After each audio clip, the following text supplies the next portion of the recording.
My name is Commissioner Robert Deppard. I'm the new chair of the Police Commission here in Burlington, and I would like to call us to order and do a roll call and a determination of quorum.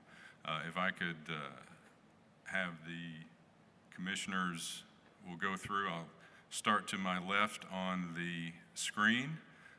Commissioner Cox, if you could just indicate present. Present. Okay. Commissioner Comerford. Present. Commissioner Finnerman.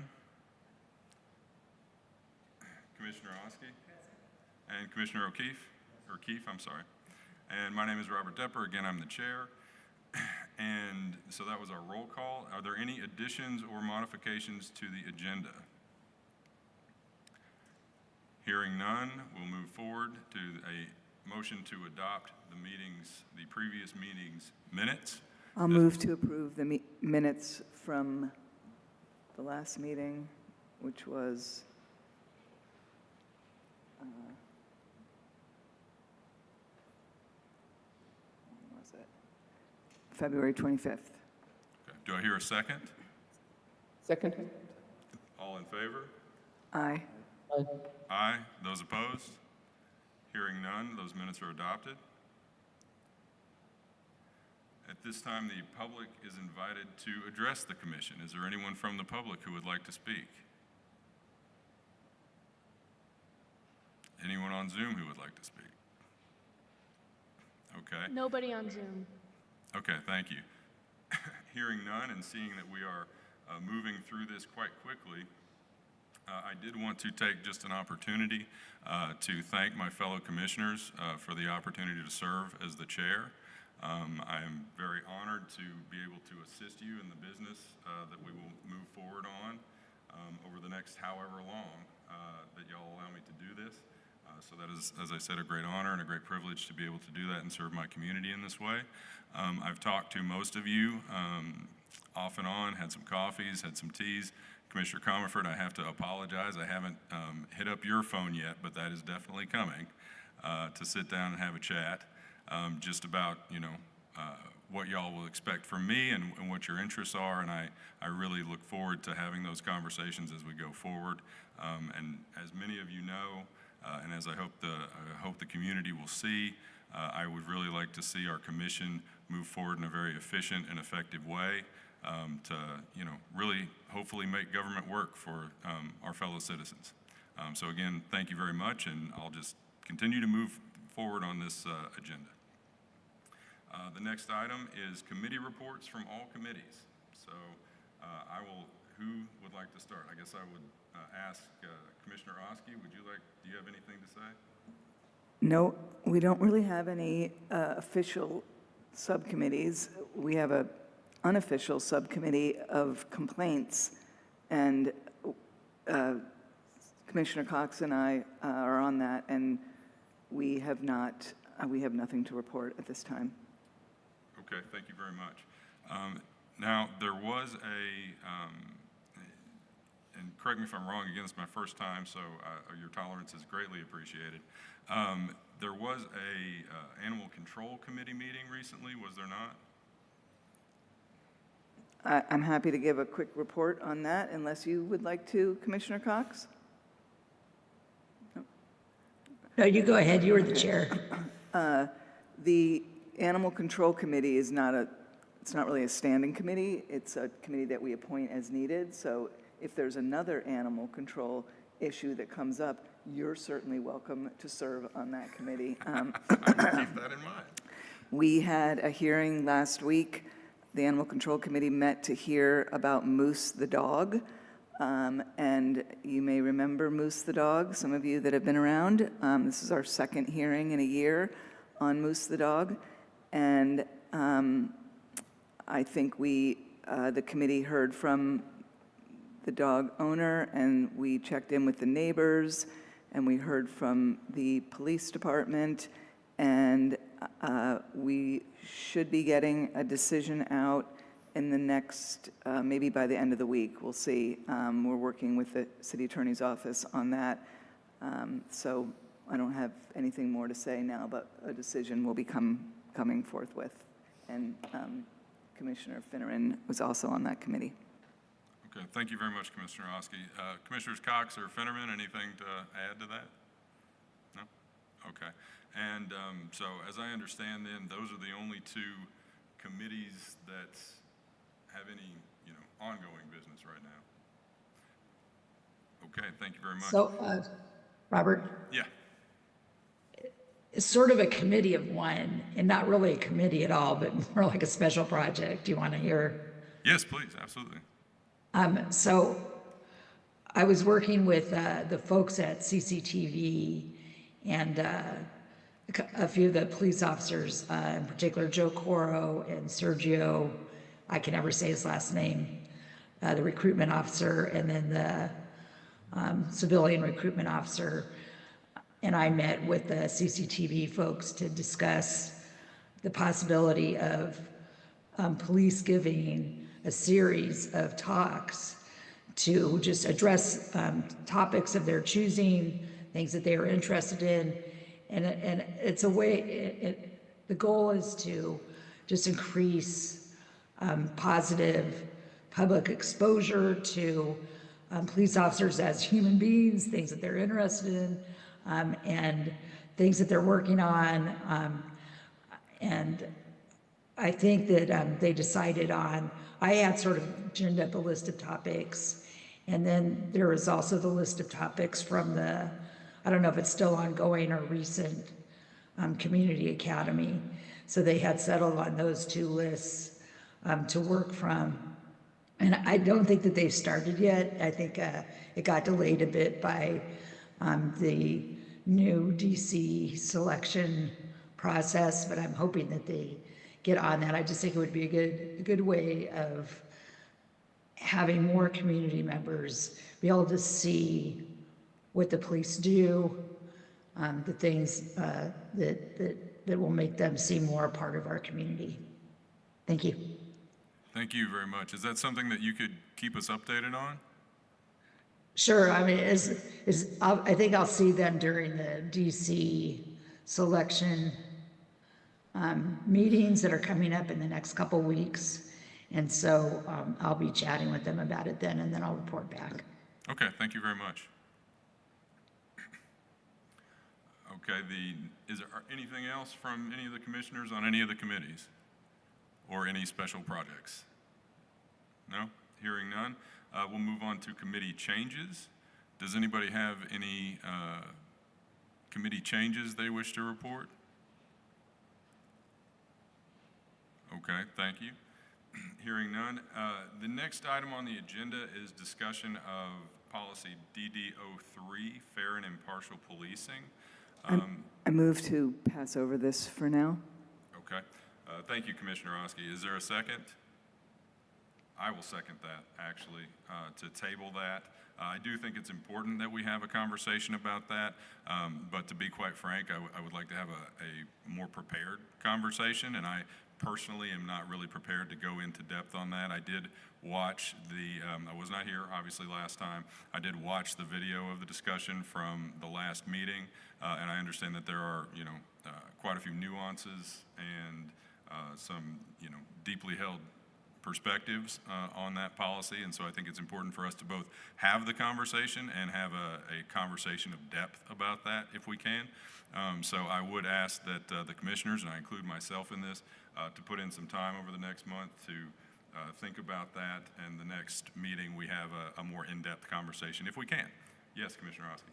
I did receive a couple of additional potential amendments that some other communities in Vermont have considered to their fair and impartial policing policy, and I'll send them out, and those are ones that maybe we can, when it comes up again, we can discuss whether or not it makes sense to consider those as part of the Burlington policy. And I'd also love to have the opportunity to check in with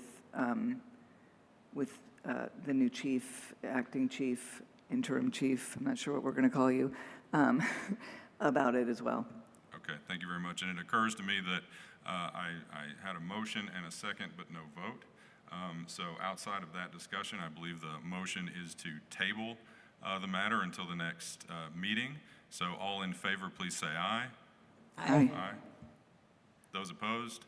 Hearing none, we will table that until the next meeting. The next matter on the agenda is the discussion of the joint meeting with the Public Safety Committee. Now, I will tee this up. As we all know, I believe we did receive an email from Councilor Grant, who I believe chairs that committee for the City Council, asking kind of generally if we would like to meet with them, have a joint meeting with them. I responded, I believe I copied most of y'all on that response, that we were potentially open to that, but would need to discuss that in one of our notice meetings. So I would like to open up the forum to any of the commissioners that have a perspective on that. So, Yes, Commissioner Cox. I was thinking about this, and I was thinking that there's some things that I thought were really important in terms of presentations and that sort of thing that we've done over the past couple of years. And I thought a lot of these had to do with public safety as much as they had to do with the police commission. And I know that we had discussed even potentially showing portions of this movie called Ernie and Joe Crisis Cop that one of the people in the state has authority to show portions of it, and they have a prepared thing. But I think that there's a lot of different topics that we could have a joint meeting where we're actually doing a presentation from somebody in the community that's an expert on something that really covers both public safety and the police commission, rather than just joining meetings for no particular purpose. Thank you very much, Commissioner Cox. Does anybody else have a perspective on that? Yes, Commissioner Oski.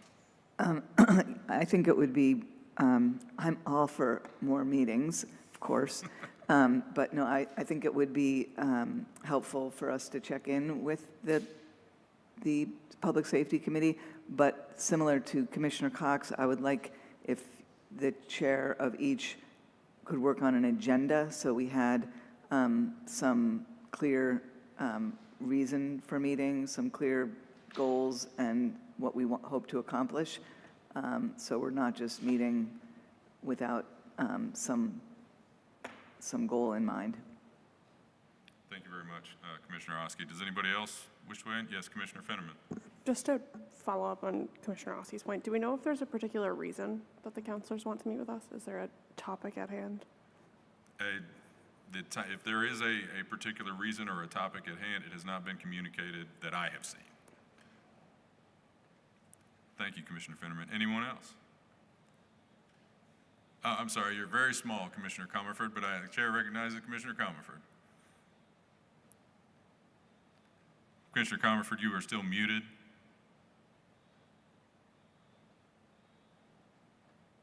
I think it's very important for us to have a close working relationship with them, that we build some relationships across committees. And also, historically, we've worked fairly closely with them on a number of issues. I agree with both Mary, with Commissioner Cox and Commissioner Oski that we should have some kind of an agenda built together. But yes, I think it's important. Thank you very much, Commissioner Comerford. Commissioner Keefe? No? Okay, thank you. I absolutely agree with y'all. I think it's important to maintain a close relationship, but I also 100% agree that we have to have some direction to that for sure. And absolutely, I think an agenda is appropriate. And I would agree with y'all, and particularly with Commissioner Cox, that I think it would be a good idea to have a topical presentation, some very pointed thing that we are trying to do of concern to the community or our law enforcement officials. I would suggest then that if the commissioners have any particular topics that they would like me to take to the chair of the committee, I'd be happy to solicit those over the next month that I can share with the chair, and then we can go from there if that seems reasonable to everyone. Okay. All right, well, thank you. Any other matters? Yes, Commissioner Comerford. You're still on mute, Commissioner Comerford? I'm sorry. I'm wondering if we could look at some of the new federal happenings, particularly around immigration, and have some discussion about that.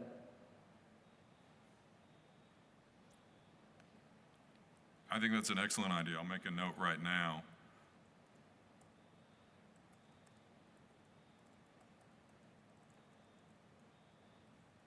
Certainly. Thank you for that suggestion, Commissioner Comerford. Anybody else? No? Hearing none? All right, thank you. And I will move on to our next order of business, which is the Police Department business and the Chief's report.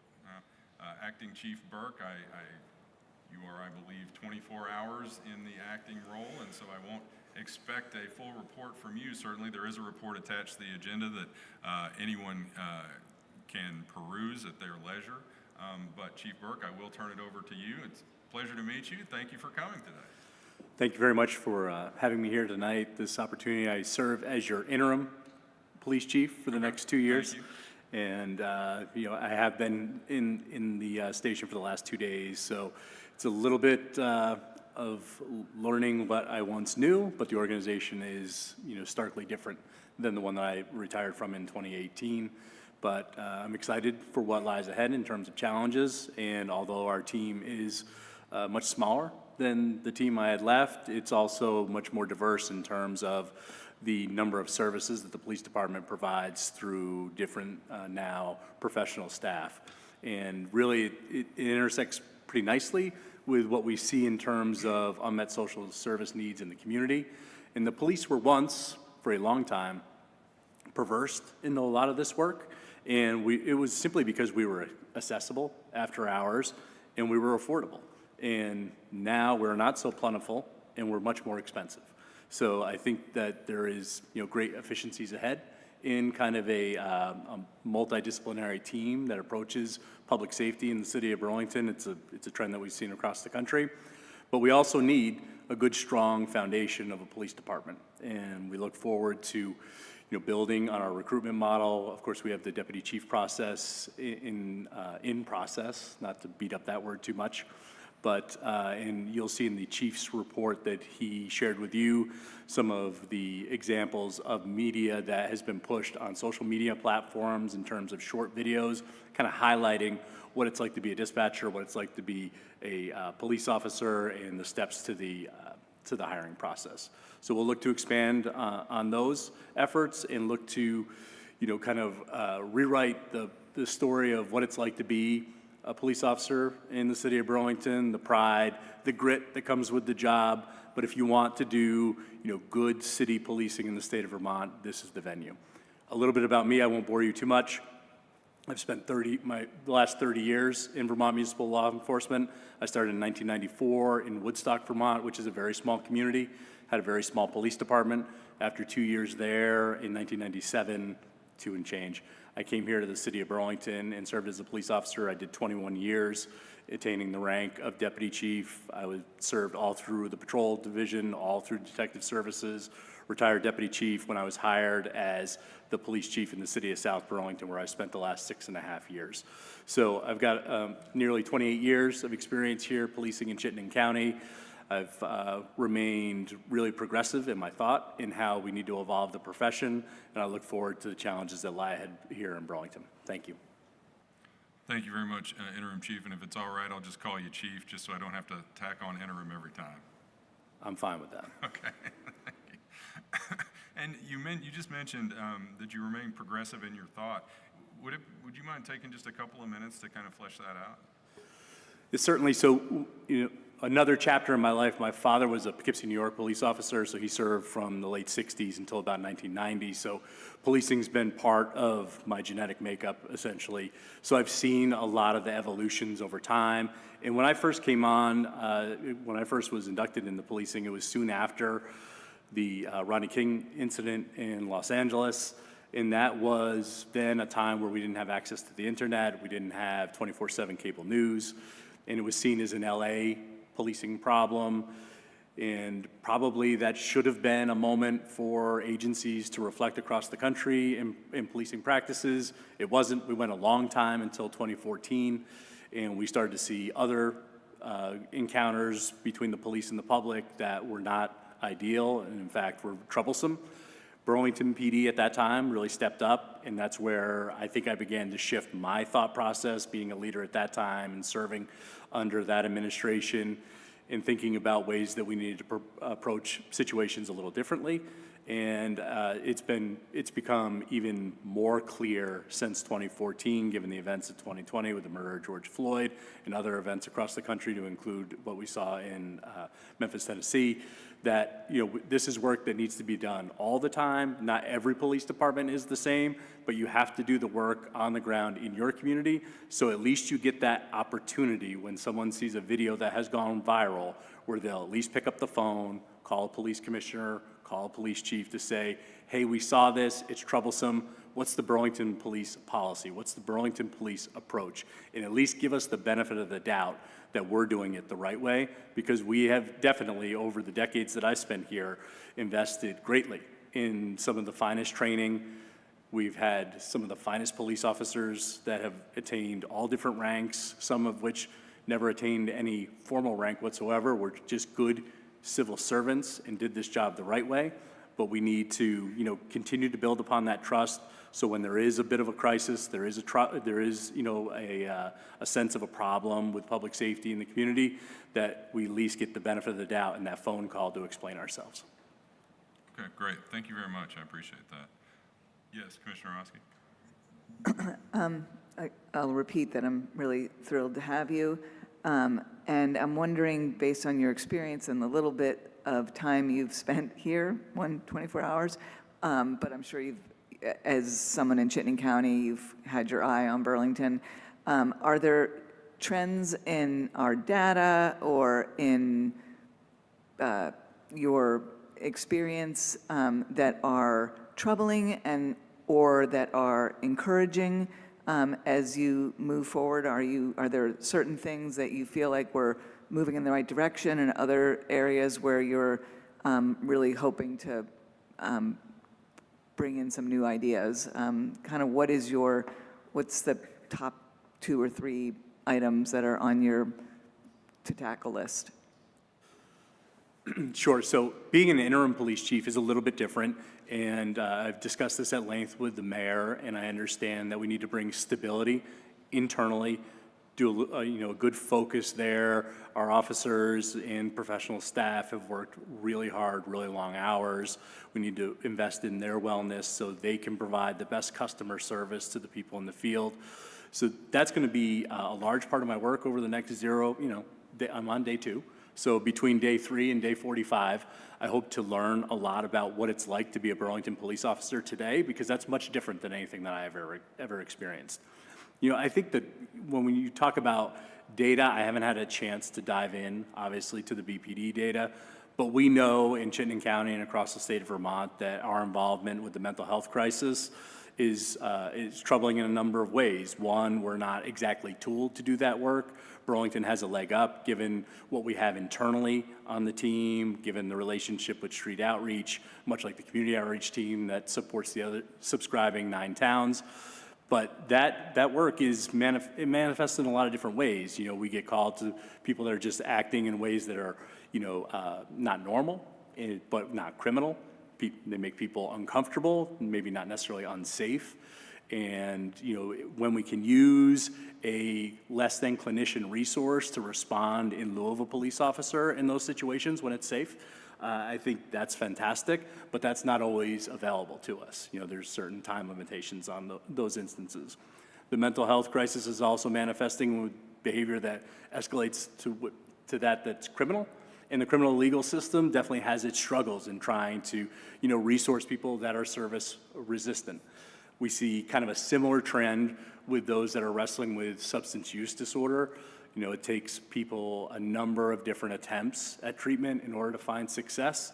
And just because a judge tells you to do so because you picked up a criminal charge doesn't mean that is going to be your moment in time.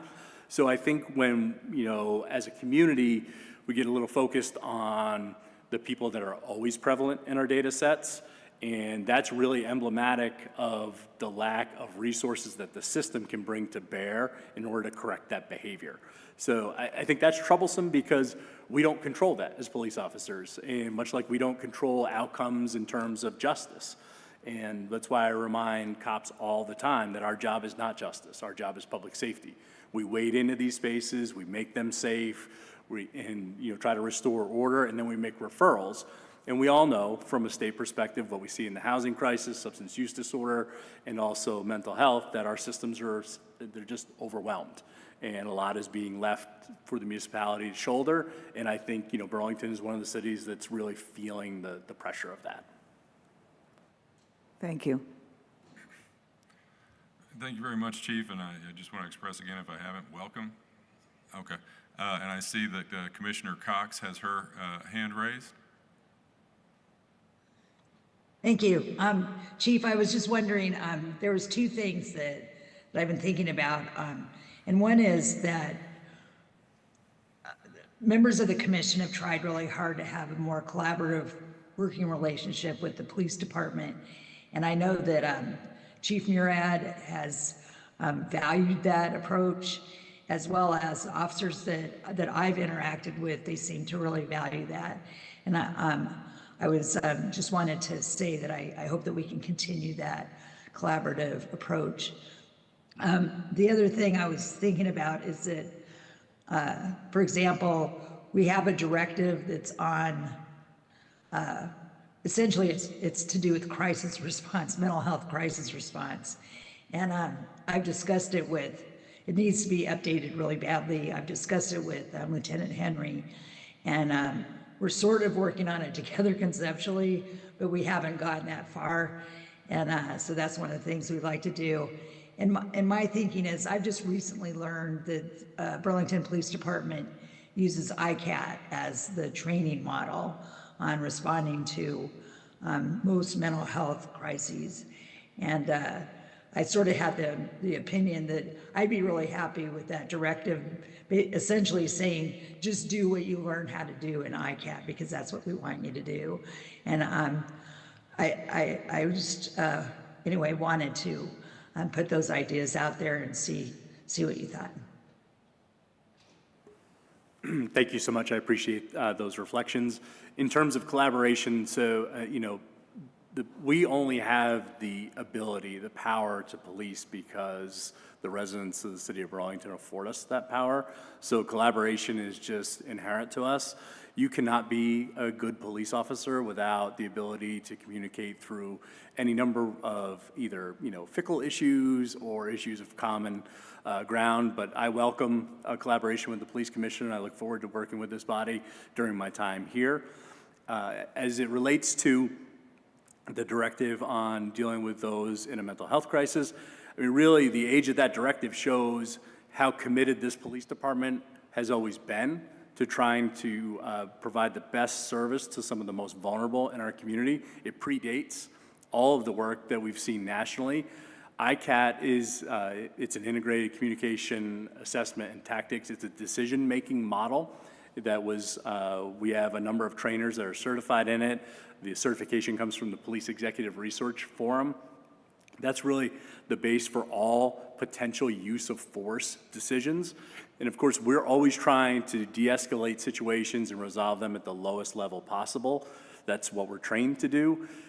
We have a long history in this department, albeit, we've had incidents, kind of erupt quickly, but we've had a long history of being the department that negotiates and talks before we act.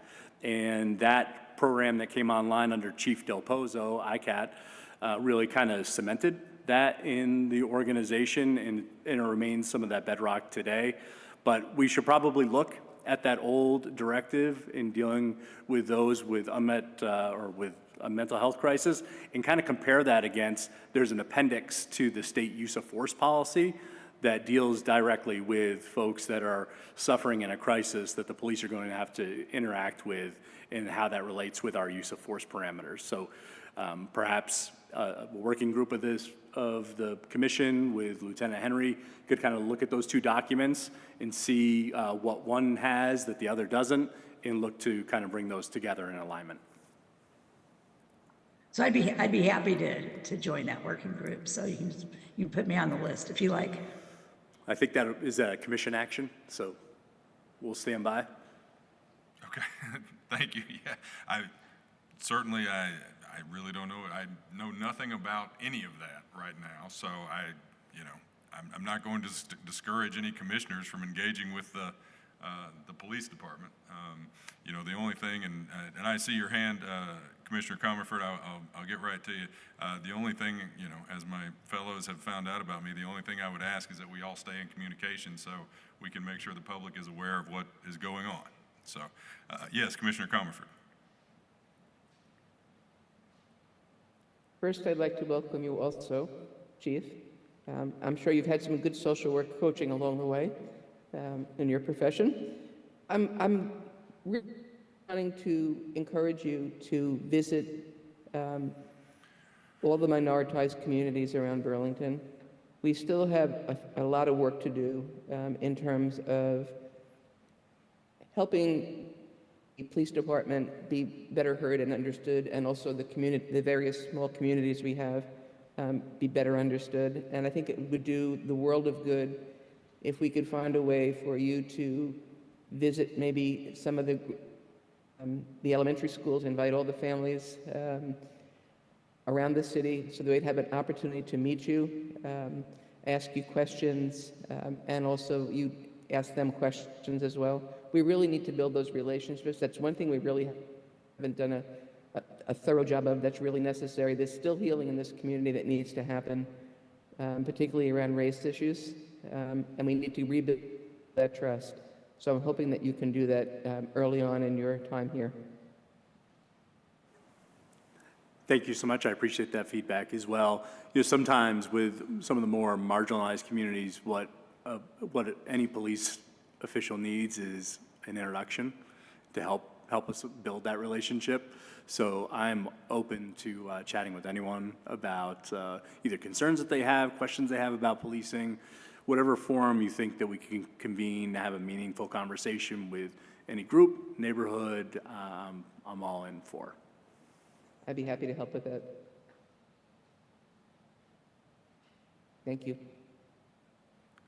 Thank you, Commissioner Comerford. And again, thank you, Chief, for joining us today. And I just want to underline what my fellow commissioners have pointed out, that please always feel free to reach out if we can support you, your staff, or the officers in any way.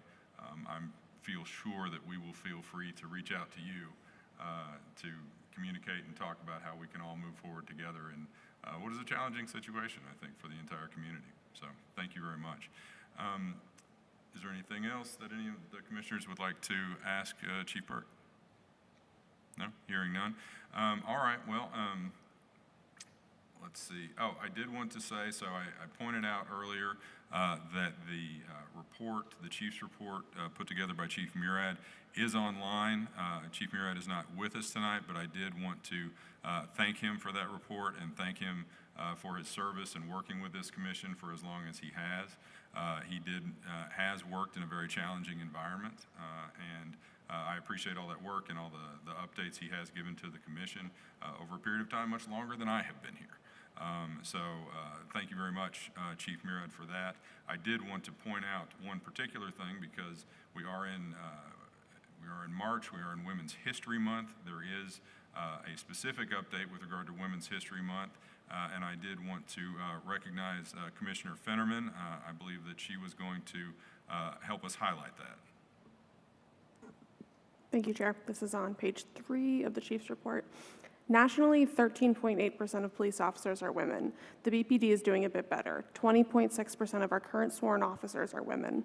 Since 1996, 20.4% of our hires have been women, although that's fallen a bit since the defunding vote. Of the 32 sworn officers BPD has hired since July 2020, 6 have been women, or 18.8%. This is why we've joined the 30 by 30 project, which seeks to have 30% of all police hires be women by 2030. Nationally, 59.9% of civilian police employees are women. In Burlington, that figure is 64.6%, 31 of our 48 current professional staff. Overall, the BPD's 111 current employees, 44 or 39.6% are women. Thank you very much, Commissioner Finnerman. Did any of the other commissioners have anything they wanted to say to highlight Women's History Month? No? Hearing none, we will move on past the chief's report and on to commendations. Now, it is my understanding that typically the chair or one of the commission members has read the commendations. I am happy to do that unless one of my other commissioner colleagues would prefer to do that. Hearing no preference, here we go. The first commendation, number 1, indicates, and this is what appears to be an anonymous commendation. Good evening. I wanted to pass along feedback I received from a client this evening about the engagement they had with Officers Quinn and Officer Costanzi, and I apologize ahead of time if I mispronounce anybody's last name. The client expressed to me that they had left the emergency department and was unhappy with the care they had received. The client had expressed, it says SI, and I don't know what that stands for, suicidal ideation earlier in the day. Thank you, Commissioner. Earlier in the day and was decompensating. My understanding is that security may have called dispatch requesting support. The client shared, quote, the 2 officers that I spoke with were amazing. They were understanding, compassionate, and I felt they really wanted to help me. I was able to follow up with the client this evening, and they reported doing much better. Often, I feel that the mental health folks receive the credit when folks begin the journey to better mental health. That does not tell the true story. When clients receive care such as this person did, it is fundamental in that healing as well. A bad experience with Burlington Police Department last night may have changed the course of this person's day. Burlington is lucky and blessed to have the officers that they have. I am happy that I get to see that firsthand every day. Be safe all. Number 2, again, appears to be an anonymous commendation and begins, one of my neighbors had been experiencing a severe mental health crisis which resulted in several incidents in the building that caused extreme distress to everyone who lives here. This situation went on and intensified over several days. I was in the community room when 3 to 4 officers arrived after the 4th false alarm incident. All the officers spoke calmly, listened to her, and stayed calm as she started to get aggravated with them. They assured her that they were here for her safety and wanted to assist her in getting whatever help she felt she needed. They did not contradict her. They also calmly explained that pulling the fire alarm was not the best way to get help, and that calling 911 or first call crisis services was the most effective way. They made every effort to understand her and support her, while most of what she was saying was very obviously delusional, and she was clearly in a manic state. At all times, they treated her with respect. Due to this incident, I got to witness police officers de-escalating an intense situation and doing everything they could not to add more trauma on top of what already existed. I wish I'd gotten the names of any and all responding officers, but I know that can easily be determined by the details of my comments. Extreme kudos and deep gratitude to all Burlington Police Department staff involved in responding to this situation throughout the several days that it transpired. Wishing all peace and safety always. Jackie Lehman, so it wasn't anonymous. My apologies. Number 3, by Paul Trippy. I parked my car in the garage at BTV and flew out to attend a work event. While traveling, I received an alert from my car's app that 2 of my windows were open, which was not the case when I left the garage. I assumed it was a software glitch, but was also concerned that my car may have been broken into. With that concern, I called the airport police and spoke with Officer Thayer and asked if by chance there were routine patrols in the garage, and if so, whether they could just take a moment and look in the area in which I was parked. I was a bit stressed that I'd be coming back to a car with smashed windows and that had been ransacked. Officer Thayer was kind enough to offer to walk over to my car and personally inspect it, and call me back, letting me know that there were no issues. He certainly didn't have to do that, and I very much appreciate his kindness in going beyond his normal duties by doing so. He was also personally very pleasant on the phone and very understanding. So I just wanted to take a moment to thank him, and by extension the Burlington Police Department, for the help and the kindness. Again, Paul Trippy. Number 4, I am so proud of our brave police officers. We are so very lucky to have you protecting our community. I had tears in my eyes today watching all of you run toward a potentially very dangerous situation at Redacted, and was impressed and amazed at how well you handled it. It was very well orchestrated. A lot of people and moving pieces and parts, and yet it went down smooth as silk. Your response was exactly what was needed. Again, so incredibly proud of you. Thank you for all you are and all that you do. Magnificent souls, each of you. Number 5. We have had numerous issues with this property for close to 3 years now. I want to express my gratitude to every officer who participated today. It takes courage and skill. Thank you very much. Number 6, Burlington Police Department and the DEA carried out a successful and very professional raid on Redacted today. All who were arrested were given blankets for warmth and treated with respect while being interviewed. Thank you, BPD. You have the support of the residents on Redacted. Number 7, while waiting for my departing flight at Burlington Airport, I witnessed 2 uniformed officers with a very intoxicated man. I was impressed with how kind they were to the individual while also ensuring his safety and the safety of those in the area. They handled the situation so well and with such compassion that I felt compelled to let you all know. And that concludes the commendations. And again, Chief, because you are here, thank you very much to your officers and staff. Thank you. At this point, that concludes our agenda, but for a motion to adjourn. Does anybody have any comments on the commendations that they would like to make? Hearing none, do I hear a motion to adjourn? So moved. Do I hear a second? All those in favor say aye. Wait. Before we adjourn, could I just say one thing? Yes, please. So I had sent Joe Coro a few of the commendations that we got, and he was pretty impressed. The fact is, the police officers themselves don't really watch the police commission meetings.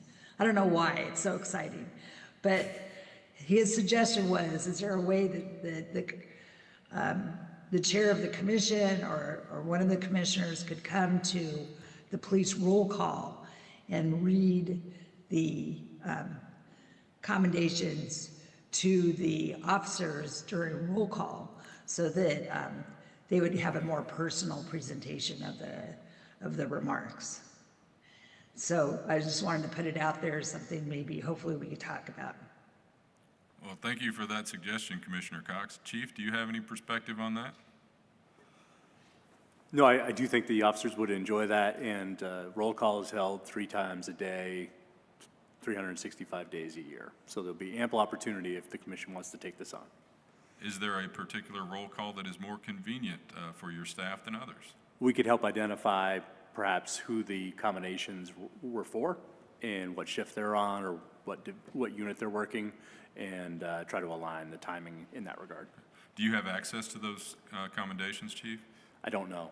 Okay, well, I'm happy to send them to you. I have the most recent ones, yeah. Okay, So we could do excellent. some research on that if that's the commission's desire. Chair, I believe that Shannon Trammell has all of the past commendations as well. Okay, thank you, Commissioner Cox. Yeah, Chief, if y'all want to take a minute to figure out who those commendations are directed to, then, you know, myself and any other commissioners that want to come, I'm happy to do that. Excellent. So we'll do this most recent set of 7. Yes, sir, just to start off with, if that's all right. Excellent. Okay, thank you. All right, so we have a motion and second to adjourn. All those in favor say aye. Aye. Those opposed? Hearing none, the committee's adjourned. Thank you very much for your time, everyone.